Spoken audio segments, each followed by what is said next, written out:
The storm rolled over Dust Creek like a train of iron, thunder shaking the windows in their frames, and rain slashing the prairie into sheets of quicksilver.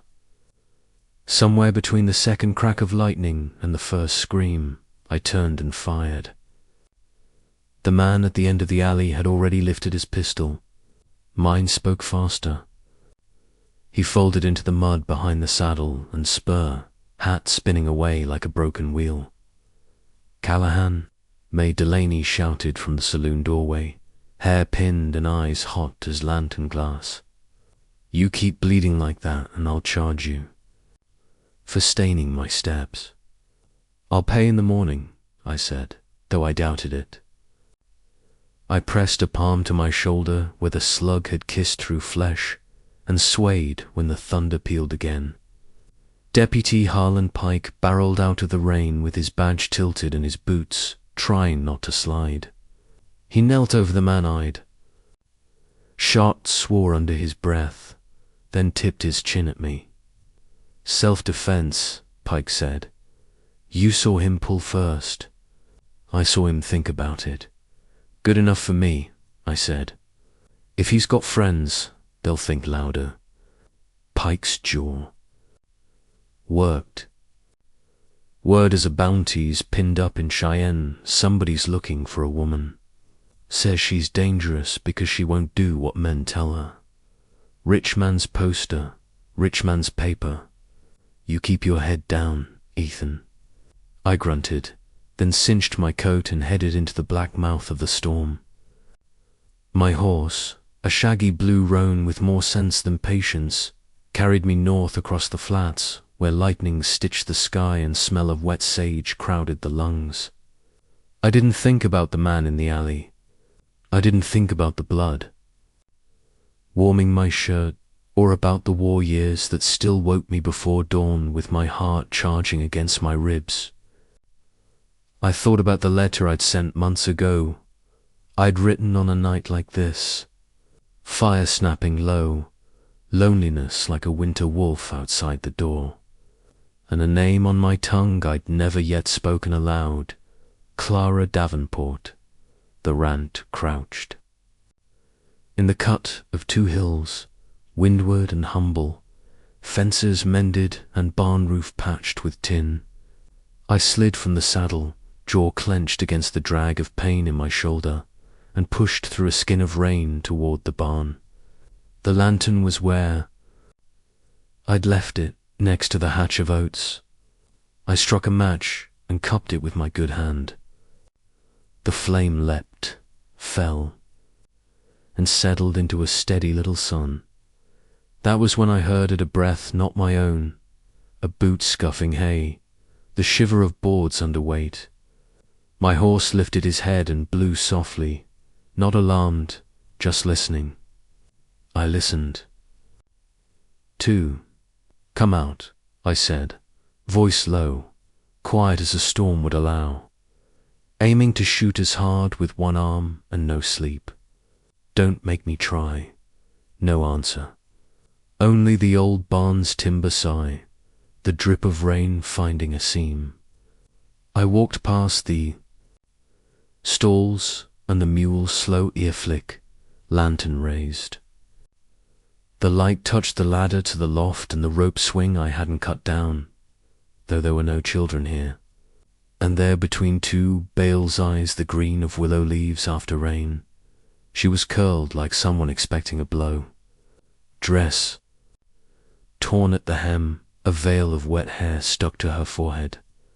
Mud had dried at the rim of her boots, and a bruise bloomed high on her throat like the smudge from a gloved hand. When the lantern found her, she flinched and lifted both palms, as though the light was another weapon. "Don't," she whispered. "Please." "I won't," I said, surprised by how easily the promise left me. "But I'm bleeding, and this lantern's near out of oil. Come down. We can be scared at a table with 4 legs instead of up there on splinters." Her gaze caught the dark stains spreading at my shoulder. She swallowed, then started down the ladder, every move careful. Up close, she was younger than fear made her look, but older than comfort would allow. Lightning cracked, and we both jumped.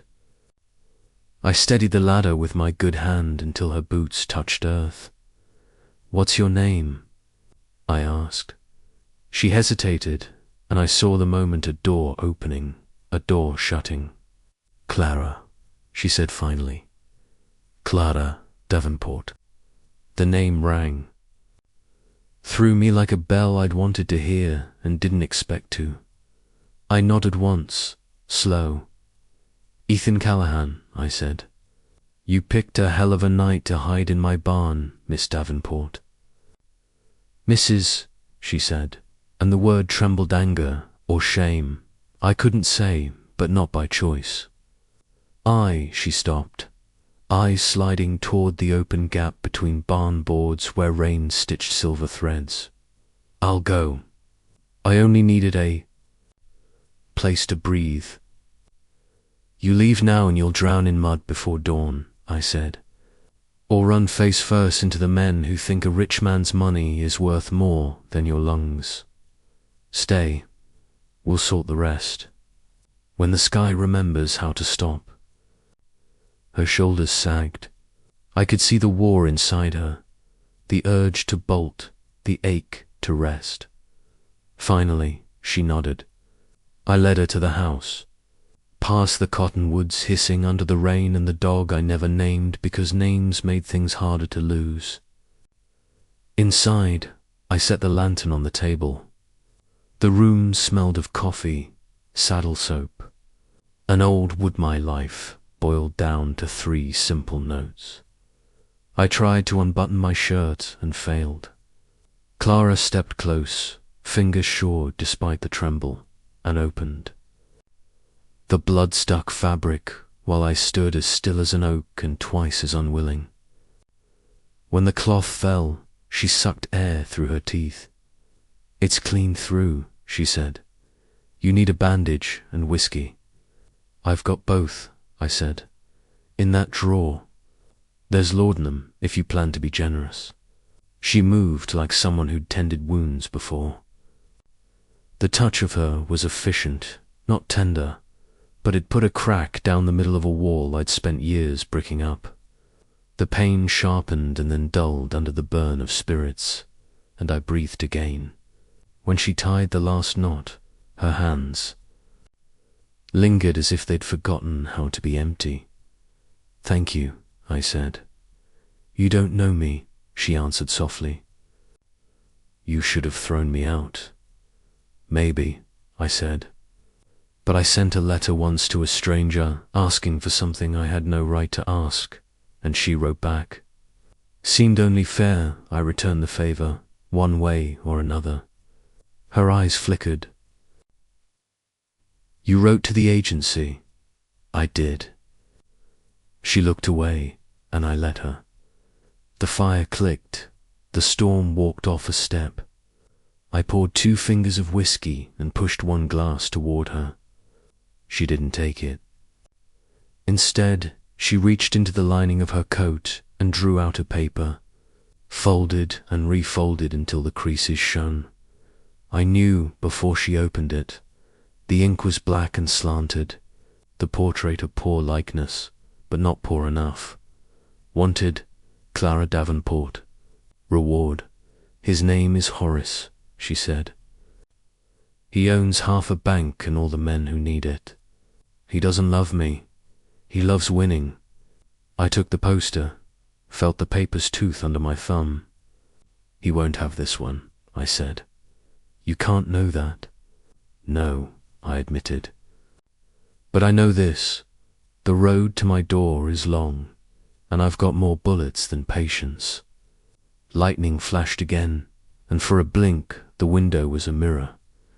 I saw the 2 of us, there my shoulder bound, and hers bare 2 shadows, like 2 strays, who finally found a porch light burning.